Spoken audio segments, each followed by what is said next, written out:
Olá, amigos do Jape, e a todos que nos acompanham nesse momento. Que a paz de Jesus esteja com todos. Meu nome é Alberto Loman e hoje falaremos sobre fé, razão e dever como instrumentos de aprendizagem.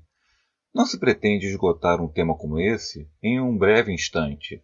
É inegável que fé, razão e dever são, cada um deles, amplos campos de estudo e de reflexão, além de prática. Por outro lado, perceber os fios que se interconectam em uma só malha nos auxilia a compreender melhor o todo que se nos apresenta. Essa é a proposta do estudo. Por exemplo, Allan Kardec nos fala que a misericórdia é o complemento da mansuetude, pois os que não são misericordiosos também não são mansos e pacíficos. Isso está anotado no item 4 do capítulo 10 de O Evangelho segundo o Espiritismo. Aqui temos uma interconexão entre misericórdia, mansuetude e pacificidade.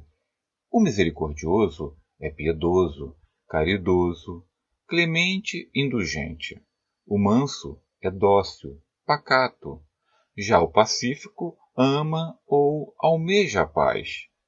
Fica claro que é inviável desejar ser um espírito magnânimo e guardar profunda animosidade para com alguém a quem nem ao menos pretendemos conviver dócil e pacificamente. Sendo assim, a ideia é perceber o que podemos extrair de conhecimento sobre nossa postura diante dos acontecimentos da vida, através das luzes da razão, a nos auxiliar na confiança de que estamos cumprindo corretamente nossos deveres inadiáveis como espíritos imortais, evitando dissabores e atrasos na marcha evolutiva. Muito já se falou, e é sempre bom que se fale, sobre as potências da dor para realizar avanços na depuração do espírito rumo ao reino celeste de nosso Pai. É comum ouvirmos dizer, ou aprendemos pelo amor, ou aprenderemos pela dor. De pronto, vem à mente um exemplo que nos foi legado pela querida Ivone Pereira, no capítulo 4 do livro Memórias de um Suicida, pelo espírito Camilo Cândido Botelho, quando relata a postura de Jerônimo de Araújo Silveira, já em tratamento no Hospital Maria de Nazaré, anos após a tragédia que se acometeu pelo suicídio. Queria ver a família que deixou na terra. Estava irredutível. Não adiantaram os conselhos e apelos fraternos a adverti-lo de sua condição de enfermo em recuperação, debilitado ainda. Irmão Teócrito, responsável pelo caso, elucida a Jerônimo que há índoles que só os duros aguilhões da dor serão bastante poderosos para corrigir, encaminhando-as para o dever. E acrescenta, não sofreste o suficiente para te lembrares de que descendes de um Pai todo misericordioso. Aqui nos deparamos com dois temas. O dever, nosso dever, o dever de cada espírito e a misericórdia de Deus. Para Leon Denis, todos os espíritos superiores têm profundamente enraizado em si o sentimento do dever. É por uma tendência natural. Sendo assim, pela lei de progresso, devemos entender que esse é um estágio que atingiremos um dia. Denis também diz que nosso destino deve seguir os seus trâmites rigorosos, mas sempre podemos, mesmo através de tempestades, firmar essa paz de consciência, esse contentamento íntimo que o cumprimento do dever acarreta. Esses conceitos estão bem explanados em seu livro Depois da Morte, no capítulo 43.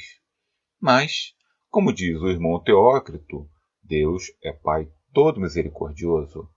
Isso não quer dizer que somente nos acontecerá o que nos agrada. Não. Lembremos de que nosso destino deve seguir os seus trâmites rigorosos. E Denis se refere a nosso destino, no singular, porque o destino de todos nós é o mesmo, um só, Deus. Deus é Pai amoroso e compassivo, mas também educador. O educador não afasta do aluno aquilo que ele já pode e precisa aprender. Tudo que nos acontece é preciso ou necessário. É preciso aprender com todas as experiências. Necessitamos reparar as faltas que cometemos. Nada de inútil provém de Deus. Essa convicção nos faz endereçar toda a nossa confiança nele. É uma entrega. Deus é a inteligência suprema, causa primária de todas as coisas, como aprendemos na questão primeira de O Livro dos Espíritos de Allan Kardec. Muito natural, assim, depositar nossas aflições, nossas incertezas, tudo aquilo que nos é desconhecido, que não compreendemos ou que não vislumbramos termo, naquele que nos criou e que tudo conhece. É um ato de fé em Deus, mas precisa ser uma fé raciocinada. Fé e razão são solidárias e inseparáveis, consolidam e vivificam uma a outra, conforme nos diz Denis na já citada obra, Depois da Morte, dessa vez em seu capítulo 44. Também cumpre citar Allan Kardec, que assevera: fé inabalável só o é a que pode encarar de frente a razão em todas as épocas da humanidade.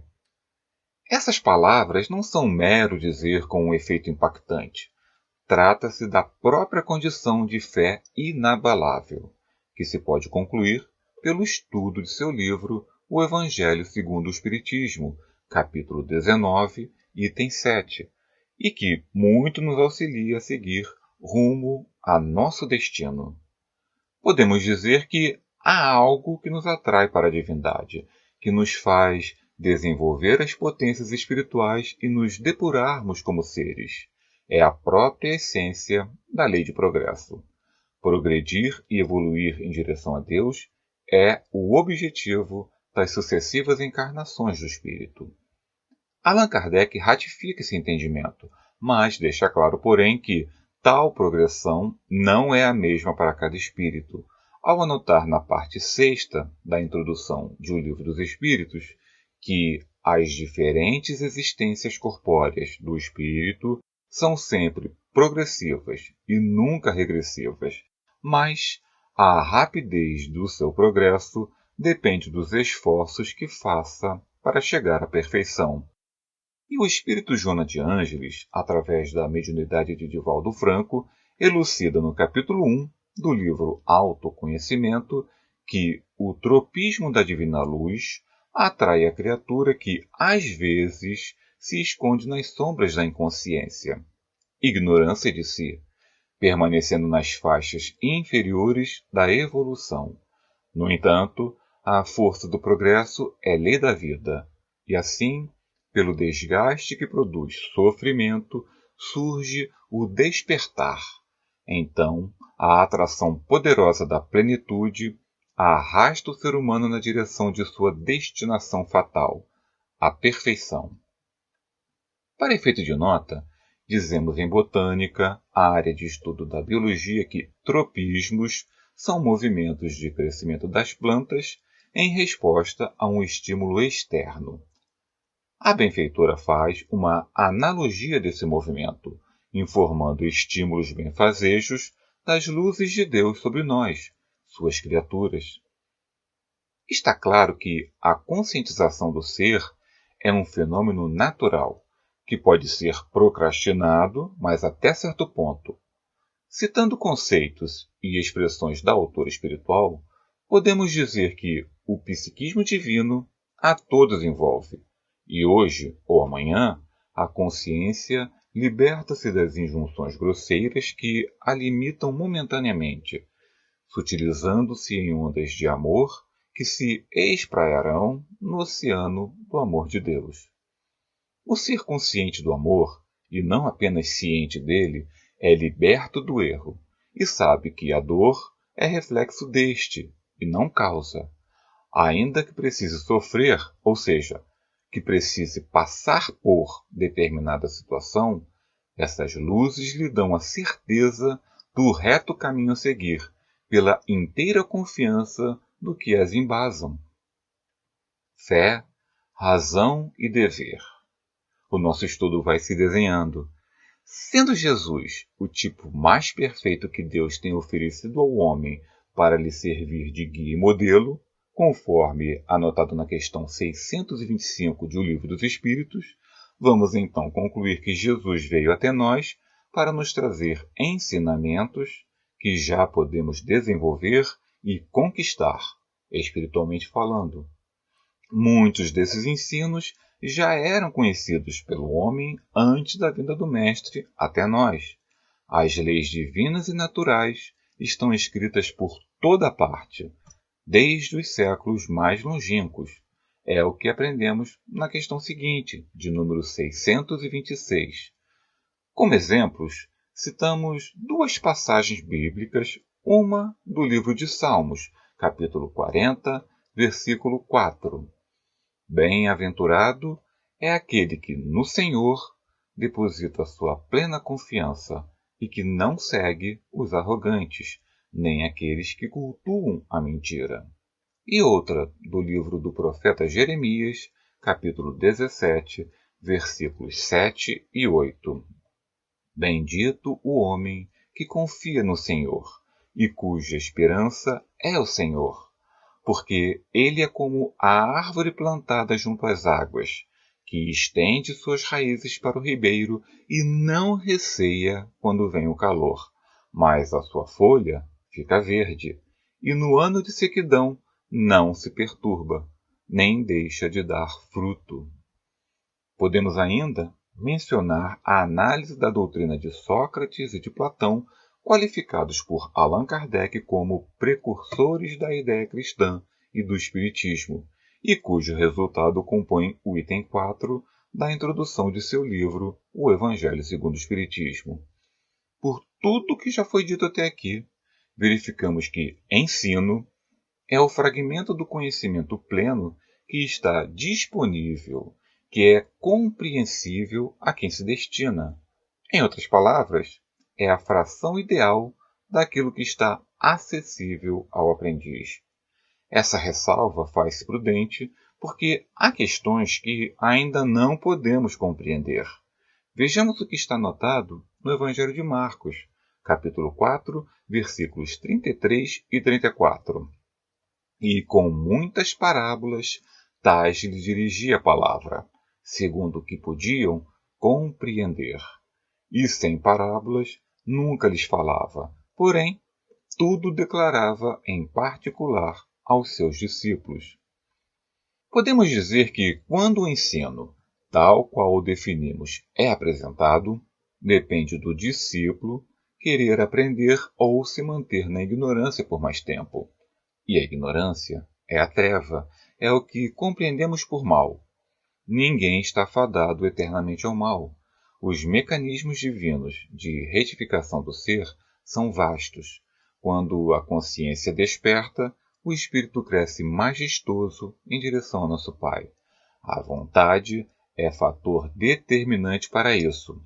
Contudo, não é porque a comida deixou de ser preparada que a fome não dói, nem porque o abrigo não foi edificado que a tempestade não chega. De tempos em tempos, o torvelinho dos dissabores, das contrariedades, pode vir, mas seus efeitos serão mais ou menos sentidos de acordo com o nível de lucidez e também de desapego do indivíduo. Como proceder então? Vamos refletir sobre algumas das características do verdadeiro homem de bem. Destacamos apenas 3 delas, anotadas no Evangelho segundo o Espiritismo, capítulo 17, item 3. O verdadeiro homem de bem deposita fé em Deus, na sua bondade, na sua justiça e na sua sabedoria. Sabe que sem sua permissão nada acontece e se lhe submete à vontade em todas as coisas. Tem fé no futuro, razão porque coloca os bens espirituais acima dos bens temporais. Sabe que todas as vicissitudes da vida, todas as dores, todas as decepções são provas ou expiações e as aceita sem murmurar. encontra satisfação nos benefícios que espalha, nos serviços que presta, no fazer ditosos os outros, nas lágrimas que enxuga, nas consolações que prodigaliza aos aflitos. Seu primeiro impulso é para pensar nos outros, antes de pensar em si. É para cuidar dos interesses dos outros, antes dos seus próprios interesses. O egoísta, ao contrário, calcula os proveitos e as perdas decorrentes de toda ação generosa. Como já dissemos antes, é preciso aprender com todas as experiências. Existem pessoas que se queixam constantemente, atribuindo seus erros às ferramentas da vida. Lamentam por tudo, amaldiçoam e blasfemam, como um tipo de cego que só enxerga o pior das coisas. Para Emmanuel, o bom trabalhador, no entanto, compreende, antes de tudo, o sentido profundo da oportunidade que recebeu. Valoriza todos os elementos colocados em seus caminhos, como respeita as possibilidades alheias. Não depende das estações. Planta com o mesmo entusiasmo as frutas do frio e do calor. É amigo da natureza. Aproveita-lhe as lições, tem bom ânimo, encontra na aspereza da semeadura e no júbilo da colheita igual contentamento. Isso está no livro Caminho, Verdade e Vida, de Chico Xavier, no capítulo 73. E novamente sobre Emmanuel, no capítulo 16 do livro Fonte Viva, também psicografado por Chico Xavier, ele propõe reflexões interessantes. Se perguntássemos ao grão de trigo que opinião alimenta acerca do moinho, se indagássemos da madeira com respeito ao serrote, e se consultarmos a pedra com alusão ao buril, em todos os casos teríamos citações acerca de verdugos e algozes e informações relacionadas à tortura que se aflige e sofre, ao dilaceramento de entranhas e à perseguição detestável da tranquilidade. O fato é que, nessas situações, o grão de trigo sai aprimorado para a glória do pão na subsistência do mundo. A madeira faz-se delicada e útil para servir em atividades sempre mais nobres. E a pedra se eleva aos tesouros terrestres aperfeiçoada e brilhante. Assim é a alma, assim a luta, diz Emmanuel, que nos ensina ainda. Não te perturbes, pois, diante da luta, e observa. O que te parece derrota, muita vez é vitória. Mais uma vez repetimos, é preciso aprender com todas as experiências. O nosso conhecimento é dinâmico e vai ganhando novos conceitos em contato com outros saberes. Há ideias que criam novas luzes e nos fazem deixar antigas crenças e convicções. Nem sempre a lição vem pronta, na forma de uma aula ou de um texto em livro. É preciso observar a vida, os acontecimentos e também aprender com os erros e acertos, próprios e dos outros, sempre com muita atenção e carinho. O lavrador, ao deitar as sementes no solo, faz uso do conhecimento de determinadas técnicas, aprimoradas ao gênero de seu plantio, das estações de chuvas e de irradiação solar, do manejo e da preparação do solo, e aguarda o período estimado até a colheita. Prepara-se antes e durante o plantio, com a finalidade de depois obter boa safra. Contudo, não dispõe de garantias quanto à obtenção dos recursos naturais necessários para tal. Ele não controla a chuva, o vento, o sol, mas usa a razão e aplica os conhecimentos adquiridos, a capacidade de gestão e confia. Confia no solo, nas águas, na iluminação adequada, no tempo, confia na ação da natureza, nas leis naturais que aprendeu após dedicado tempo de observação. confia racionalmente. Havendo a necessidade de intervenção, tudo fará de acordo com o que se conhece de mais adequado para corrigir ou modificar o rumo das coisas, visando o sucesso de seu empreendimento. Nas indústrias, há planejamento prévio com aumento de mão de obra em determinado período, manutenção adequada do maquinário e solicitação de recursos diversos a fornecedores, e todos os insumos devem ser processados a seu tempo, conjunta ou separadamente, em ordem previamente determinada, segundo as técnicas e o conhecimento adquirido por longos períodos de experimentações. O industrial também utiliza a razão e confia que todos os elementos necessários à sua produção estarão disponíveis no momento exato. Caso contrário, tomará as melhores ações para garantir boa produção. Observando o mundo ao nosso redor, verificamos todas as manhãs o nascer do dia que, ao fim da tarde, é alternado pelo anoitecer, em um fenômeno que é fruto do movimento de rotação da Terra em torno de seu próprio eixo. Verificamos também as mudanças de estações do ano em resultado a outro movimento planetário, de translação do nosso orbe em torno de sua estrela solar. Quando inalamos o ar atmosférico dentro de nossos pulmões, temos a certeza de que o oxigênio necessário à vida corporal será neles absorvido na ventilação pulmonar, tanto quanto o dióxido de carbono será expelido. Ao nos alimentarmos, guardamos a convicção de que todos os órgãos do trato digestivo cuidarão de processar e absorver os nutrientes e recursos que necessitamos para a manutenção do corpo físico. Percebem? Sem constância, a vida se desagrega e perdemos a condição de analisá-la por parâmetros. Tudo se desorganiza. É no alicerce da regra que construímos a liberdade de observar e verificar o que está bom, atuando no que pode ser melhorado. Contudo, cumpre saber quem estabelece a regra. Não se pode derrogar aquilo que não está sob nosso poder. Não se conformar com regras imutáveis é anelar com o sofrimento, tanto quanto deixar de agir quando há plena possibilidade de ação.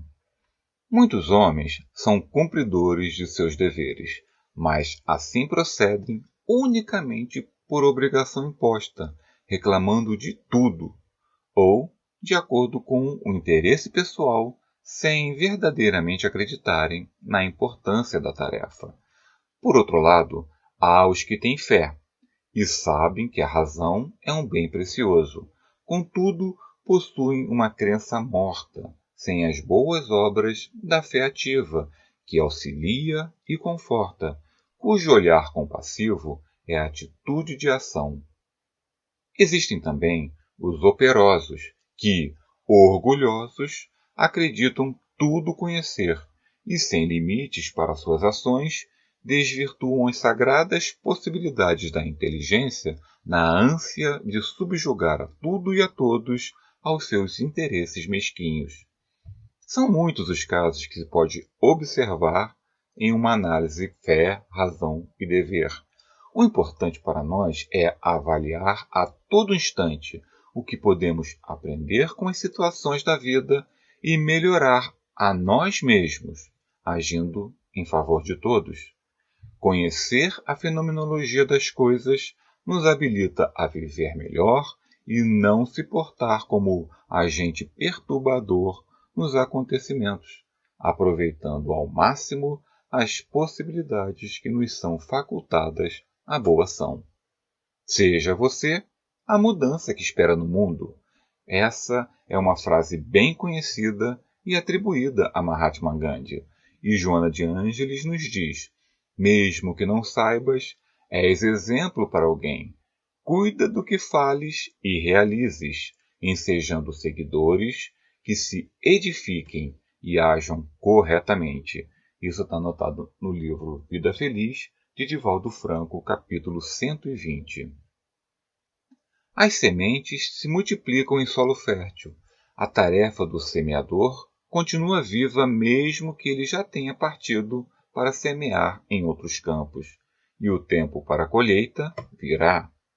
Conforme Marcos anotou em seu Evangelho, no capítulo 5, versículos de 26 a 29, o reino de Deus é como um homem que lança a semente na terra e, quando está dormindo ou acordado, de dia e de noite, a semente brota e cresce sem ele saber como, porque a terra produz por si mesma, primeiramente a erva, depois a espiga e, por último, o grão graúdo na espiga.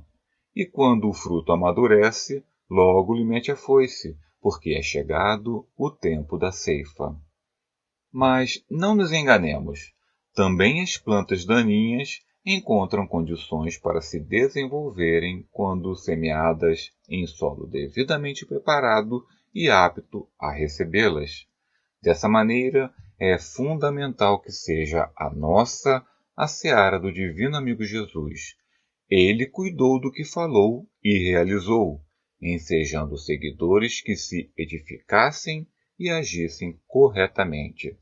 Ajuda não nos faltará.